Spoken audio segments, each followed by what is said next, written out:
Vamos lá, eu vou começar falando do Danilo, tá, galera? Ele foi regularizado no bid da CBF e ele está sim relacionado para pegar o Botafogo. Essa informação eu apurei, confesso que até a gravação desse vídeo não sei se o Flamengo já tinha divulgado a lista de relacionados, porque o Flamengo já vem adotando essa regra, né, de divulgar a lista de relacionados, o que é muito bom, mas antes de começar a gravação do vídeo aqui, o Flamengo não tinha divulgado, mas eu apurei que o Danilo vai sim viajar com a delegação para pegar o Botafogo lá em Belém, jogo da Supercopa do Brasil, que vale taça, vale dinheiro, vale título, vale grito de campeão. E eu repito o que eu falei em outros momentos, para mim o Flamengo é o grande favorito para esse duelo. Começou a preparação antes que o rival Botafogo, manteve a base do time, né? Embora tenha vendido o Fabrício Bruno, e o Felipe Luiz tem mostrado que ele tem feito um ótimo trabalho aí durante os treinamentos, porque no jogo de ontem, por exemplo, contra o Sampaio Corrêa, embora tenha sido um time reserva, mas a gente pôde ver um time jogando da mesma maneira que o time titular, eu digo taticamente falando, né? Então o Felipe Luiz está sim conseguindo fazer um bom trabalho à frente da equipe. Bom, pessoal, o Wesley, Zenit da Rússia, Zenit, aquele mesmo que sempre dificulta a vida do Flamengo, fez uma proposta ontem ao Flamengo, proposta oficial, papel timbrado, no valor de 25 milhões de euros para contratar o lateral direito Wesley. O Flamengo recusou no primeiro momento e, pelo que eu sei, também o jogador não iria ficar muito animado de ir para a Rússia, não é um mercado na Europa que ele deseja nesse momento, ele entende que pode jogar em outro mercado com mais visibilidade, enfim, do que a Rússia, mas o importante é o seguinte, o Flamengo recusou, nem abriu conversas, e o Flamengo recusou não só por conta do valor de 25 milhões de euros, que eles consideram baixo. O Flamengo entende que, com a disputa do Super Mundial no meio da temporada, o jogador vai se valorizar e há chance de chegar a uma proposta de 35 milhões de euros. Então o Flamengo espera vender o Wesley por 35 milhões de euros. Gente, é muita grana. Acho difícil? Acho. Acho impossível? Não, nem um pouco. Estamos falando de um mercado muito inflacionado, mas muito inflacionado mesmo. Então não acho nenhum absurdo caso o Wesley faça boas partidas até lá e também no Super Mundial, que a visibilidade dele aumente, a valorização obviamente vai aumentar e assim o Flamengo consiga fazer uma baita venda com o lateral direito Wesley, que está recebendo muita proposta, muita sondagem do mercado do exterior, mas até o momento o Flamengo bate o pé e não negocia o jovem lateral direito. Quem pode ser negociado a qualquer momento, repito, é o Lohan. O CSKA sim está conversando com o Flamengo, mantém as conversas, tem melhorado bastante as condições de pagamento. O Flamengo entende que o Lohan pode ser vendido a qualquer momento, tal como aconteceu com o Alcaraz. Ele saiu, é isso mesmo, jogador que o Flamengo comprou na última janela de transferência,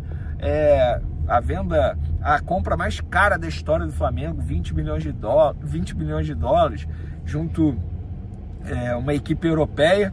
O argentino chegou, não caiu muito nas graças, considerado reserva com Felipe Luiz. Esse ano foi testado no amistoso contra o São Paulo como centroavante. E aí, há pouco, nessa sexta-feira, dia 31 de janeiro, o Flamengo divulgou através de uma nota oficial que o Alcaraz está de saída do Flamengo e vai para o Everton da Inglaterra por empréstimo com obrigação de compra. Vender como assim? O Flamengo está emprestando o Alcaraz, não era melhor vender? Vocês vão entender, a janela de transferência da Inglaterra fecha segunda. Ou seja, não daria tempo de fazer uma operação de venda e compra, obviamente, do Everton. O que o Flamengo e o Everton fizeram? Beleza, eu te empréstimo com uma meta extremamente fácil de bater e assim que ele bater você compra esse jogador. Pode ser assim? Beleza, pode ser assim. Isso é um modelo de negócio que tem acontecido bastante. Inclusive aconteceu com o Thiago Maia quando ele foi para o Internacional. Na ocasião, a janela de transferência ia fechar para o Internacional fazer a compra. O que o Flamengo fez? Botou empréstimo com obrigação de compra a partir de uma determinada data. E aí o Flamengo vendeu o Thiago Maia. E é o que vai acontecer agora com o Alcaraz. Ele está sendo emprestado e ele vai ser comprado. Confesso para vocês que não sei o valor exato.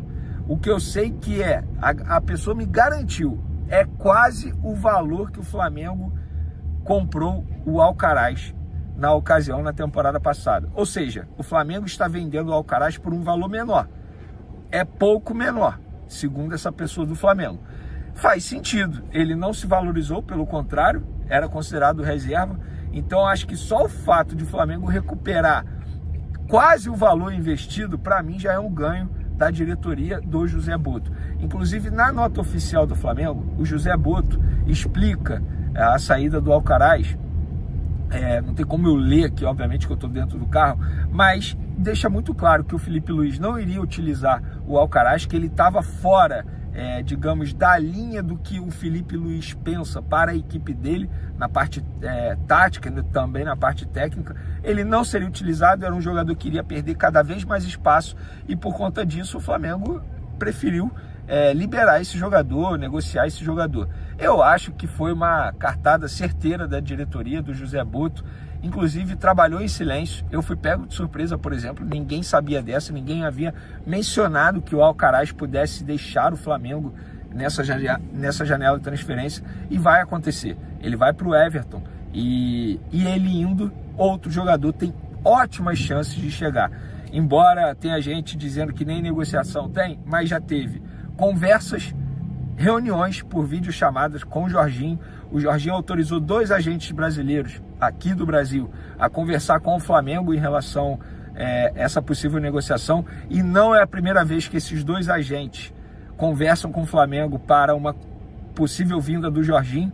Na gestão anterior, esses mesmos agentes conversaram com o Flamengo, entre aspas, oferecendo o jogador, falando, vamos tentar trazer. Só que agora o negócio está muito próximo de acontecer. Por quê? O Flamengo vai com tudo para cima do Jorginho. Já tem um acordo com o Jorginho. Na última videoconferência, na videochamada que o Flamengo teve, José Botto, Jorginho e esses 2 empresários, o Jorginho mencionou que está muito feliz com a repercussão, que ele está se sentindo abraçado, querido, que é legal sentir isso, que fica imaginando como é que vai ser se ele viesse mesmo para o Flamengo, tivesse sucesso. Outro ponto que o Jorginho mencionou também nessa reunião foi o fato do Danilo ter vindo, que tem grandes jogadores, que isso ajuda demais outros jogadores a toparem o projeto do Flamengo.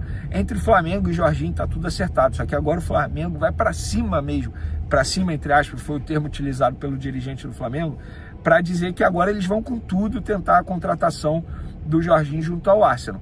Entre Flamengo e Jorginho, ok. A questão é o Arsenal liberar agora. É muito difícil liberar agora.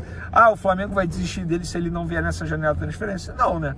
Mas o ideal é vir agora, até porque perdeu o Alcaraz, e o Pulgar é um jogador que a gente sabe que também não quer renovar o contrato dele com o Flamengo.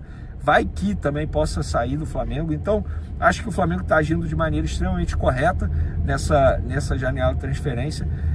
Se o jogador não seria utilizado pelo técnico Felipe Luiz, não faz o menor sentido você manter um jogador e o jogador ir cada vez mais se desvalorizando. É o mesmo discurso que eu tenho com o Lohan, por exemplo, que para mim só vai se desvalorizar, até porque é um jogador que ficou claro ontem, né, contra o Sampaio Corrêa, que ele não será utilizado, ficará muito mais tempo no sub-20 do que propriamente no elenco profissional.